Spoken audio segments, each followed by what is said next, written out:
You are listening to the Scars and Guitars podcast series that syndicates for the A-List Online, and my name is Andrew Mackay-Smith. Welcome to the show. The interview subject I have prepared for you on this instalment is Kym Redmond from the Perth-based outfit Band of Missfits. I had a chat to Kym about 2.5 years ago or so when the group released the Higher Passage EP. This time around, though, the catalyst for the conversation is a new single called Crickets. So let's hear what Kym has to say. Here we go. Smith, how's things? Hey Andy, I'm good. How are you? Great. What's been happening? Just launched a new single. Work. Yeah, kids and work. I see a lot of that going on for you. I know the feeling. Don't worry. Trying to juggle it all. That's that. Yeah, it's a lot like that, isn't it? But you seem to be managing that. It is. Yeah, I'm doing all right. I'm managing. Yeah. So how did you find the time to record something this year with... I mean, I know you guys seem to... From the pictures that I've seen, you guys seem to rehearse quite a bit. So I guess you can sort of bring some ideas into the rehearsal room and knock them out that way. Yeah, definitely. I wrote Crickets a little while ago, and I actually put it to the guys, and Jake got hold of it and sped the rhythm up a fair bit. Mm-hmm. And it is what it is, really. But yeah, we're pretty happy with how it turned out anyway. Yeah, we've had a pretty good response so far. Yeah, it's got a different vibe to the rest of the stuff on Higher Passage, so I take it that was by design. It wasn't really something that I tried to do, because someone else said to me on the weekend, it's such a difference, so different. And I thought, why? Like, I don't see it as being too different to my other stuff, really. But maybe rhythm-wise it is, because it's a lot quicker, so it's a bit more punchier. It's quicker, but your other stuff tends to have a bit more like of an acoustic thing going through it, even though it's fairly rock still. This one doesn't. Yeah. This one just sort of hits you. Yeah, maybe that's it. That could be the reason. I'm actually thinking, maybe I didn't even play the rhythm on that recording. I don't think I did. I think I just left it up to Jake for that one. We did a few recordings, so next year we're going to release some more singles. So you got them in the can already? Yeah, just got to get them mastered now. So, Crickets we've had a good response, and especially when we play it live, everyone loves it. So even from the get-go, from the first time we played it, we had a really good response. So we were like, we must be onto something good, because everyone seems to like it. So yeah. Fair enough. So it sounds like a new EP is in order, or are you actually going to go the whole album this time? We would like to do the whole album. We might, after we release these songs, we've got some more stuff we're working on. Lee's written a couple of songs this time as well. Mm-hmm. So there'll be different flavour again. We'll be sounding a lot more, a lot different again. So, we've got to kind of go in and knock them out. But, next year we've got a fair bit of stuff. And we've actually done a cover that we've recorded as well, so we're just trying to go through the red tape of getting that kind of sorted out and work out how we can do that legally and, through the right channel though. Is that right? God, I think I've recorded on covers before that have gone out there, and I don't remember any of that happening, but you've looked into it and there is some red tape around it. Yeah, I think DistroKid could make it quite easy now to release covers, but I know when Ultrasound were recording Red Live, Double Talking Jive from Gunners, I had a little bit of red tape, and it was quite hard for them to release that. Is that correct? Release that cover, but they did eventually, yeah. So I don't think they make it too easy, but yeah. So I think I'll just stick with DistroKid and see how it goes. See, I always thought it was to do with sampling. So if you're an urban artist or electronic artist and you're sampling somebody's material in the way that the Beastie Boys would do, I don't think they even told anybody that they were doing it. They just went and did it. There's the famous Led Zeppelin story with those guys, for example. I know it's 32 years ago or so, or what have you. But That's interesting, actually, isn't it? Because there is an entire industry out there based on YouTube Based on covers. just covers, Yeah, yeah, that's right. but I mean, I play Yeah. covers myself. I think I mentioned that the last time we had a chat, and yeah, we've got stuff on YouTube from that. Actually, Yeah. got because that's the only thing that I do in terms of my music live musical performance aspect. There was one that was released just the other Did you night. just? Oh, okay. And did you just do a live version of that? Or was that just It was recorded in the somebody. studio? And No, it was a live performance video. So I'm in a couple of God, we haven't been able to play it all this year except for in January and February. But yeah. one of the bands is an Australian '80s tribute. So all of the usual suspects from Okay. that era, Kylie, Yeah. a lot of the rock stuff as well, Mondo Rock, and somebody I didn't even know actually. Somebody had was either I think it would just look like a phone anyway. But anyways, they've used Premiere Pro or Final Cut or whatever they've used, and they've put a montage together. And yeah, it's up. So, Okay. and look, I played in another covers band about 11 years ago or so, and there's a video of me playing Love Roller Coaster and Yeah. Grooves in the Okay. Heart up there. So, I mean, look, I mean, God, you'd know, I mean, if you're doing all of the research about it, but I just find that odd because at the end of the day, it's kind of a form of publicity too. You're covering a Yeah, song and that's right. you're not I saying you think did when it. yeah. So we basically recorded a live version when we recorded the last Crickets and another couple of songs down south beginning of the year. We did a live take of a song and we've just got to see how get that mastered and get that sounding top notch before we release it. To go on Spotify and all that. But I think it's different if you're playing like live and you've got video footage of that of a cover song and that's going on YouTube. I think as long as you mention the fact that it's not your song, it's not a problem. Yeah, it's interesting. They're both broadcasting methods, though. But anyway, I mean, as I say, if it is what it is, and if that's what you've discovered through your research, then so be it. But it's, yeah, it's. I mean, I'm a firm believer in covers are important because they can inspire people to get into your music as well. And God knows how many. I mean, it was a Yeah. strategy there for many years, particularly with pop artists covering stuff from the 60s and 70s, and then you thought it was an original song. There was. Yeah. The Teen Queens a band called the Teen Queens back in the day. That was their whole thing. There's too many to mention, really, and Yeah. it's just a way of sort of reactivating some songs for a newer generation as well, I think. And but look, Yeah, that's right. that's life. But another thing I noticed was that you got a lineup change going on. Yeah, yeah. So Mel's not with us anymore and we've got maybe and bass player Lee. So we've had Jake for a couple of years as a guitarist.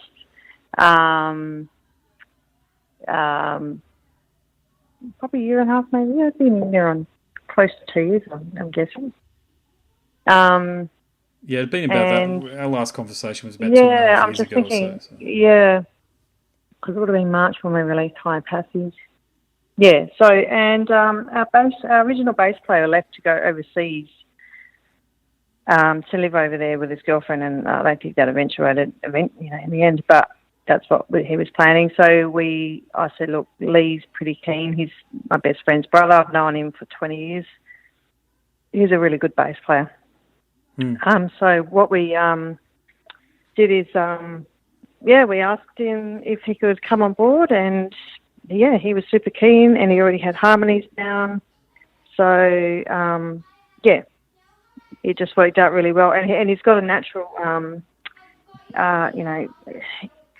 he's just a natural when it comes to harmonies and things like that.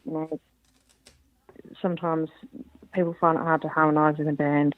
And It is hard, it doesn't come very naturally, but with him it does come quite naturally. He's got a great voice, and now when we're playing all the songs from the first and second EP, as well as the new stuff, it just adds such a nice flavour to have a really, really nice harmonies in a band. I love harmonies, so it's good to be able to work with somebody that gets it. So, I understand. Yeah. They're extremely important, but they've got to be gotten right. To your point, and It still takes me.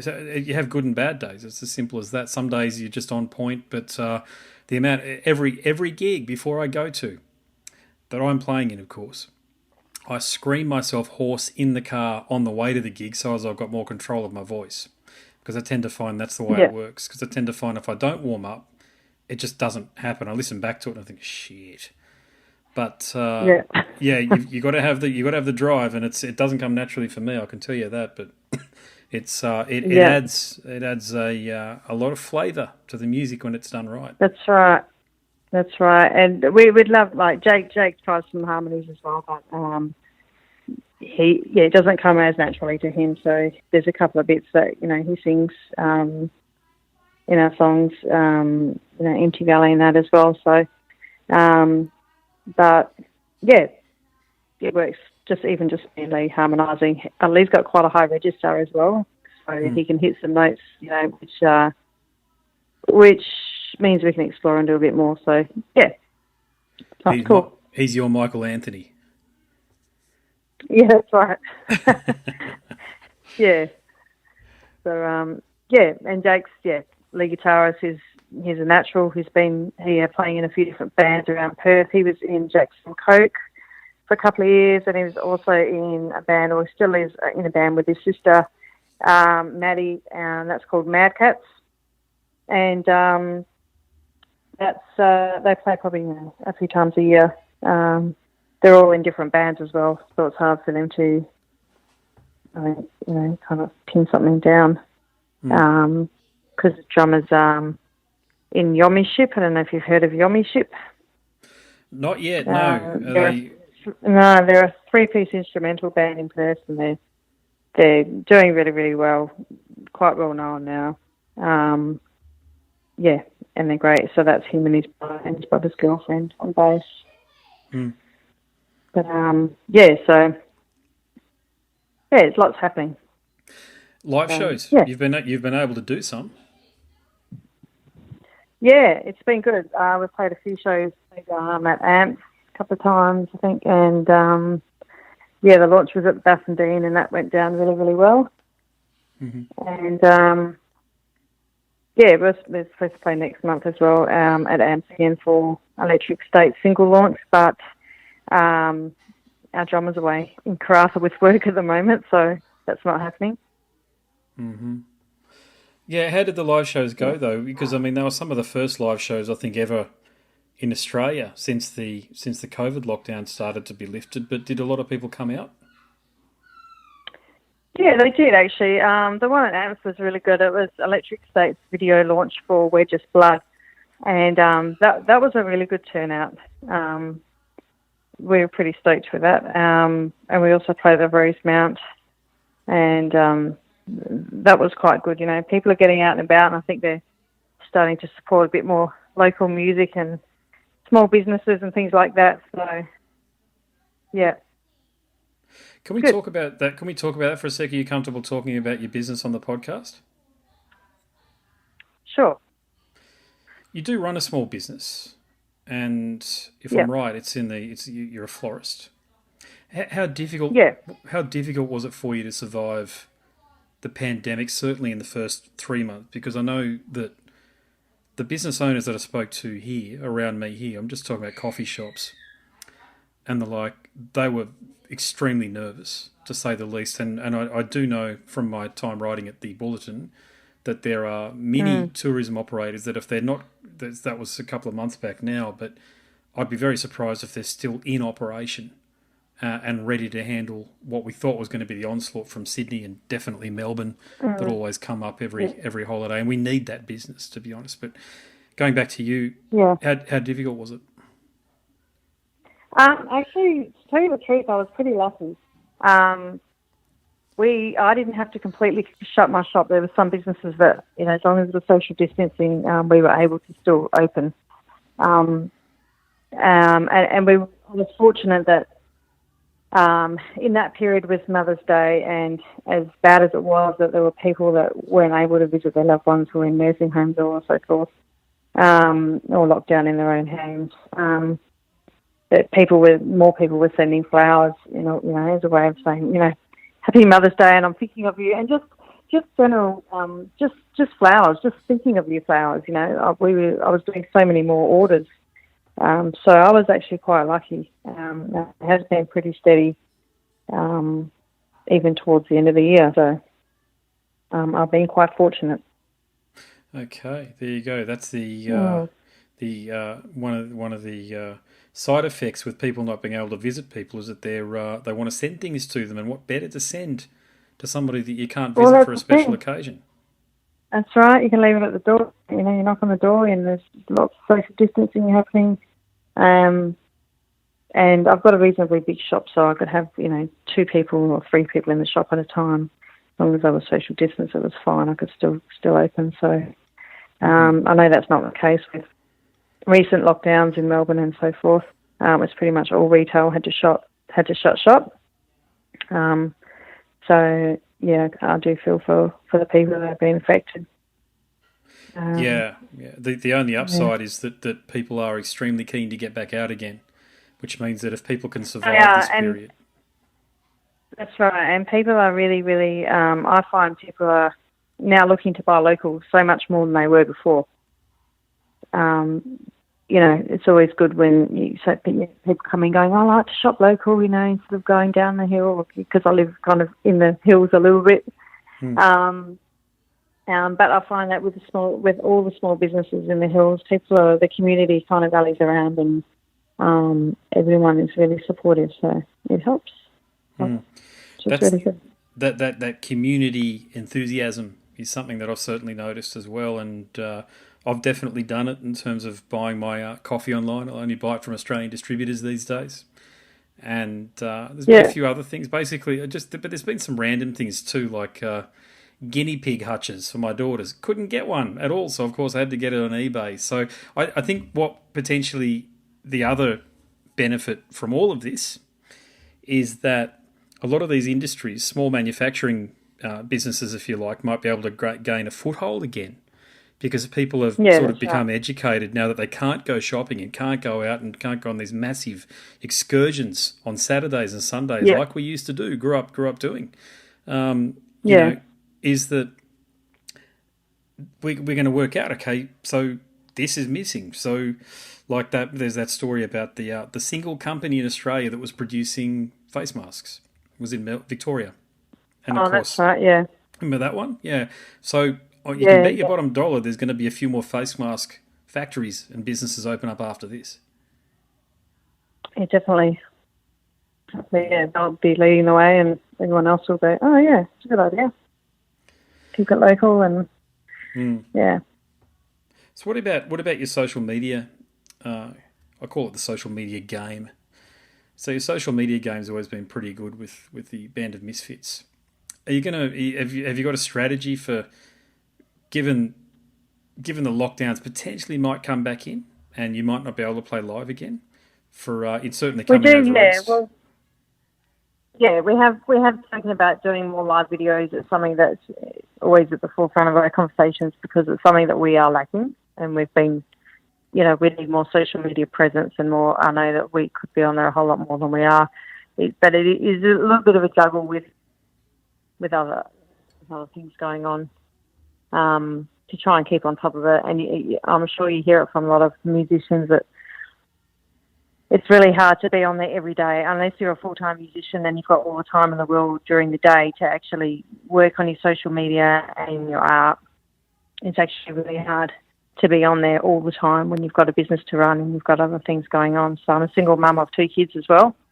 Mm-hmm. So, I've got quite a bit on my plate, and I've just started another band up as well, which is stupid of me, but anyway. So just throw something else in the mix as well. But I know that, I've got Jake as admin now, so I'm hoping that he can kind of add to the mix a little bit more when it comes to social media presence, so we can kind of be a little bit more, online, basically, and get more videos up and running, which, like I said, we've talked about already. Yeah, look, I've just graduated uni, as you saw, I think, and one of the big takeaways that I learnt at uni is basically if you're not doing videos on social media, you're not doing social media. practically that's what it is. And look, I can't talk. I do bugger all myself. But to be honest, I just don't care. I've got to be honest. Like, I get the listeners anyway, but I get bugger all social media engagement. And I just don't, to your exact point there, how much time have I got in the day to dedicate to using social media and engaging and building a community and telling stories? These are all the buzzwords. The answer is I don't. Yeah. So I'm not going to do a half-assed maybe. job. Yeah, that's right. And maybe when, I don't know, like, if we get discovered and we get a manager and we have a team around us. Sorry, that's my dog running around the house. It might be a completely different.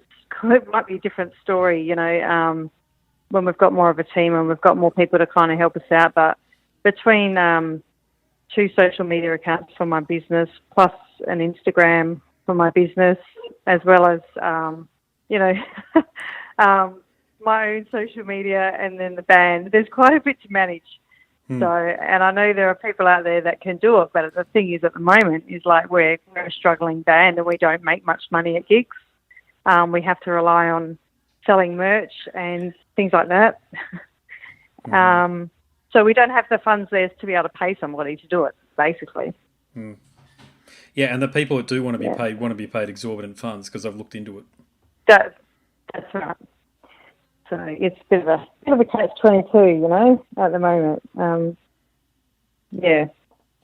mean, it's great if we could sell millions of singles and everyone got onto crickets and it went gangbusters, and we could kind of build a team and have people to do that for us, which would be awesome. That would be the dream. But you mentioned, indeed, but you mentioned you were in another band, or you started another band. So obviously you've got some other ideas that you wanted to express outside of Band of Missfits. Well, the other band's a tribute band. So it's quite different. But I'm sure you'll find out about it soon enough. We haven't quite announced it yet. So what's it? Give us a ballpark idea without telling us what it is. What's there? Metal. Nice. Killer. You're not into that. Yeah. I can see you doing that. Yep.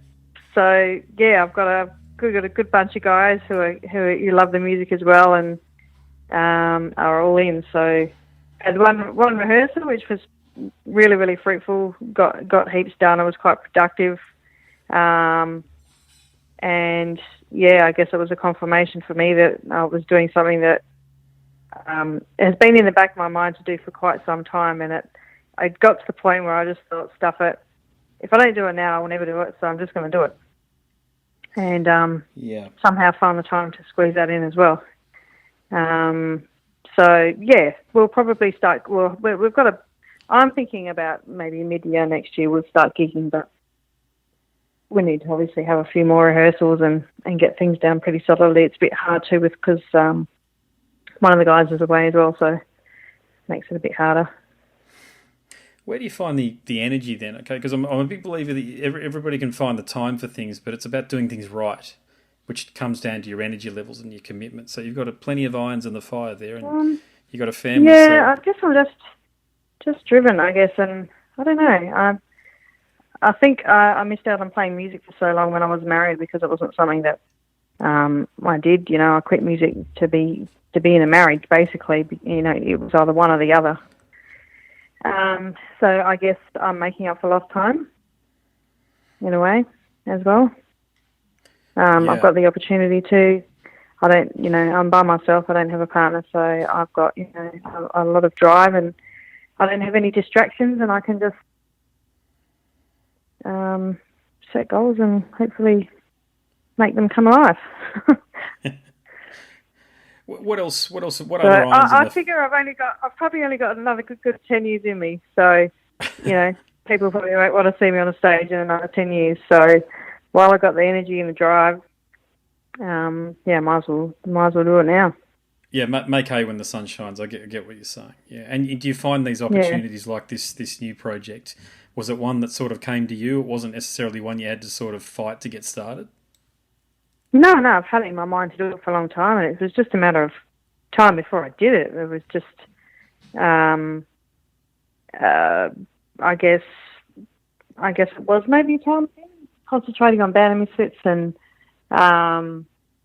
then I think I'd listen to one same band while I'm running in the mornings and stuff like that, and I just thought, you know what, stuff it. I'm just going to do it.